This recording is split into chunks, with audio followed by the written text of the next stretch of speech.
Here at Romer Labs, we can't stop talking about mycotoxins. If you can't stop listening about mycotoxins, then you're in the right place. This is the Mycotoxin Minute. Let's do a little thought experiment. Imagine, if you will, a world in which our usual suspects, AFLA, DON, ZON, FUM, ODA, T2, and HT2, were locked up behind bars. Would we be out of a job? Well, not exactly.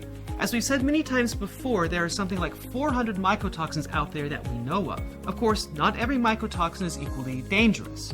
Not every single one poses the immediate threat that, say, aflatoxin B1 does. That said, among these 400 or so compounds is a handful that are often called emerging mycotoxins. It's a bit of a misnomer. The mycotoxins are real and present, are detectable, and even able to be characterized with highly sensitive and selective methods such as LC-MS. So what's exactly emerging about these so-called emerging mycotoxins? Two things: our understanding of them, and perhaps somewhere down the line, our readiness to begin regulating them. I'll give you an example.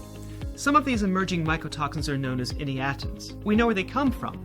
Eniatins come from species of Fusarium, like so many other toxins, such as dioxine-of-alanol and fumonazine. We know some of the effects that eniatins can have.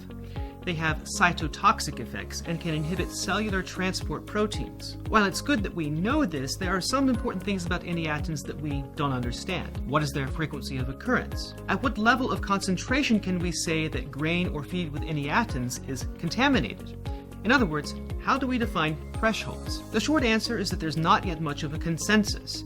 There's just not yet enough data. This is true of other emerging mycotoxins such as bovaricin, huizoproliferin, monoleuformin, and a host of other exotic-sounding names you've probably heard of only in passing, if at all. So, until we learn a bit more about the eniatin gang and the rest, they're free to roam the grains of the earth as they wish. And that concludes our little thought experiment. Okay, you can go. For now. Thanks. We'll see you soon.